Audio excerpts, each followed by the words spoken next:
लीना, छोटी जल परी, एक हंसमुख छोटी लड़की लीना, जो हमेशा पानी की तरह चमकती रहती थी। जादुई झील के किनारे बैठी थी उसकी बड़ी, चमकती आंखें झील के नीले पानी को देख रही थी। और जैसे ही उसने अपनी छोटी हथेलियां पानी में डाली, नन्ही पानी की बूंदें उसके चारों ओर नाचने लगी। पास ही रंग बिरंगी मछलियां अपनी बड़ी बड़ी मजेदार आंखों से उसे देख रही थी। लीना झील में खुशी खुशी कूद गई और मछलियों के साथ खेलने लगी। एक मोटा हंसमुख कछुआ धीरे धीरे उसके पास आया और लीना को देखकर मुस्कुराने लगा। एक छोटा मेंढक, जिसने अपने सिर पर एक नन्हा सा ताज पहना था, पास की लिली के पत्ते पर कूद रहा था।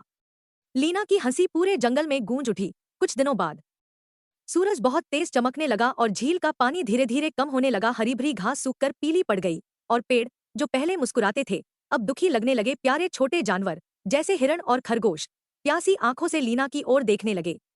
लीना का दिल भर आया। लीना ने अपनी छोटी मुट्ठियां बंद की और फिर खोल दी। उसकी हथेलियों से चमकती जलधाराएं निकलने लगी। उसकी नीली पोशाक पानी की तरह लहराने लगी। वह तेजी से दौड़ने लगी और जहां जहां वह गई, वहां पानी के छोटे छोटे झरने फूटने लगे। पेड़ उसकी ओर झुकने लगे, मानो पानी के इंतजार में हों। लीना हंसती हुई एक सूखे खेत में नाचने लगी। जैसे ही उसके कदम धरती को छूते, नन्हे नन्हे फूल खिलने लगे। उसकी उंगलियों से पानी की धाराएं बहने लगी और सूखी जमीन हरी भरी हो गई। पास में एक छोटा गिलहरी खुशी से चहक उठा और पानी पीने लगा। एक रंगबिरंगी तितली उसके चारों ओर उड़ने लगी।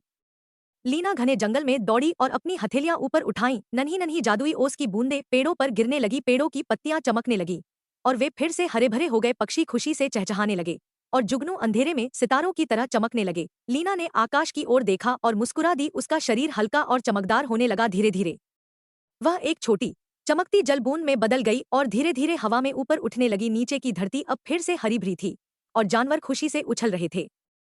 वह छोटी जल बूंद धीरे धीरे बादलों की ओर बढ़ने लगी। चारों ओर प्यारे नरम बादल थे, जो उसे गले लगा रहे थे। आकाश गुलाबी, बैंगनी और नीले रंगों में रंगा था और हर जगह जादुई चमक फैल रही थी। अचानक आसमान में बादल गरजे और हल्की बूंदाबांदी शुरू हो गई। इन जादुई बूंदों में लीना की मुस्कुराती हुई झलक दिख रही थी। बारिश धरती पर गिरने लगी, नदियां भरने लगीं, पौधे फिर से हरे होने लगे और छोटे बच्चे बारिश में खुशी से नाचने लगे। बारिश थम चुकी थी, धरती अब फिर से हरी भरी थी। हिरण, खरगोश, कछुआ और पक्षी एक छोटी झील के किनारे खड़े होकर आकाश की ओर देख रहे थे। हल्की धुंध में एक मीठी आवाज गूंज उठी, लीना वापस आ गई है। सूरज ढलने लगा और आकाश में एक सुंदर इंद्रधनुष खिल उठा। लीना चली गई थी, लेकिन वह फिर लौटेगी, जब भी धरती को उसकी जरूरत होगी।